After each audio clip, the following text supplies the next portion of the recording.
Nous méditons l'Évangile selon saint Luc au chapitre 10, des versets 25 à 37. La loi d'amour, le bon samaritain. Pour mettre Jésus à l'épreuve, un docteur de la loi lui posa cette question. « Maître, que dois-je faire pour avoir part à la vie éternelle ?» Jésus lui demanda. « Dans la loi, qu'y a-t-il d'écrit? Que lis-tu » L'autre répondit. « Tu aimeras le Seigneur ton Dieu de tout ton cœur, de toute ton âme, de toute ta force et de tout ton esprit, et ton prochain comme toi-même. » Jésus lui dit. « Tu as bien répondu. Fais ainsi, et tu auras la vie. » Mais lui, voulant montrer qu'il était un homme juste, dit à Jésus. « Et qui donc est mon prochain ?» Jésus reprit. Un homme descendait de Jérusalem à Jéricho, et il tomba sur des bandits. Ceux-ci, après l'avoir dépouillé, roué de coups, s'en allèrent en le laissant à moitié mort. Par hasard, un prêtre descendait par ce chemin. Il le vit et passa de l'autre côté. De même, un lévite arriva à cet endroit. Il le vit et passa de l'autre côté.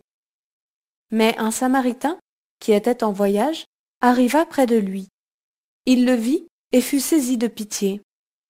Il s'approcha, pansa ses plaies en y versant de l'huile et du vin, puis il le chargea sur sa propre monture, le conduisit dans une auberge et prit soin de lui. Le lendemain, il sortit 2 pièces d'argent et les donna à l'aubergiste en lui disant « Prends soin de lui. Tout ce que tu auras dépensé en plus, je te le rendrai quand je repasserai. » Lequel des trois, à ton avis, a été le prochain de l'homme qui était tombé entre les mains des bandits? Le docteur de la loi répond « Celui qui a fait preuve de bonté envers lui. » Jésus lui dit « Va, et toi aussi, fais de même. » Prière. Père très saint, accorde-moi la grâce de savoir répondre rapidement et sans attendre de retour, avec joie et spontanéité, aux besoins de la personne que je vois souffrir physiquement, moralement ou spirituellement, celle qui est mon prochain. Que je sache te servir en la servant. Demande. Seigneur, ouvre mes yeux, mes oreilles et surtout mon cœur pour que je comprenne que ce que je dis, ce que je pense et ce que je fais peut avoir de grandes conséquences dans notre société hyper mondialisée qui s'éloigne de plus en plus de Dieu, son Créateur et Père. Réflexion. Premier point. Le légiste. Il représente tous ceux qui prient avec les lèvres, mais dont le cœur est loin de Dieu. Ceux que Jean-Baptiste traite de race de vipères. Ils ont l'habitude de mettre Jésus à l'épreuve, comme on le voit dans les récits évangéliques.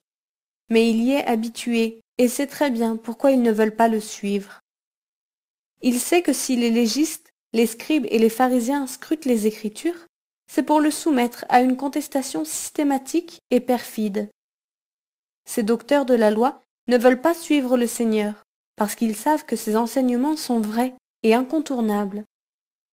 Ils savent que Jésus n'est pas venu abolir mais accomplir les Écritures, et que pas un iota ne sera changé à la loi. Ils ne veulent pas sortir de leur hypocrisie et de leurs mensonges. Jésus ne se laisse pas prendre par des débats interminables avec eux. Mais quand le légiste lui demande « Qui est mon prochain ?», il répond par une parabole qui pourrait parfaitement être un fait réel de la vie courante. Deuxième point. Le Samaritain.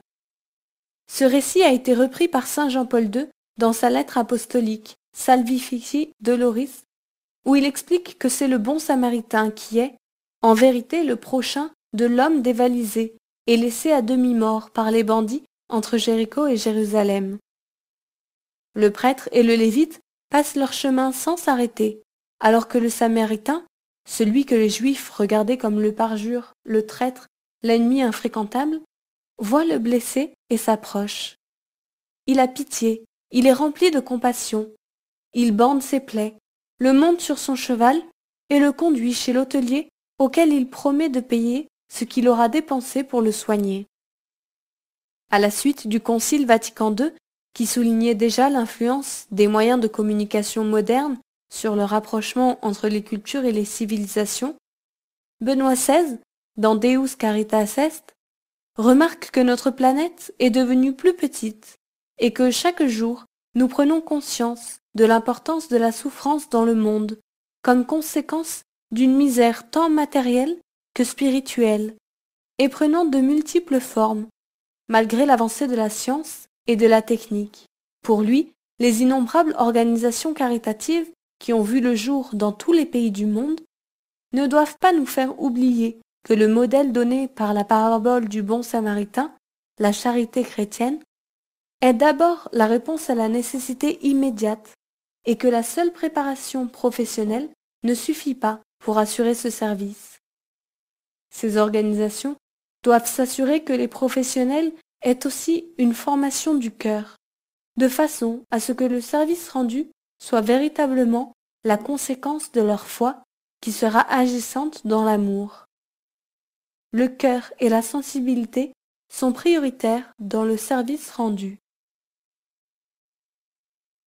Troisième point. Que dois-je faire pour avoir la vie éternelle? C'est la question du légiste à Jésus.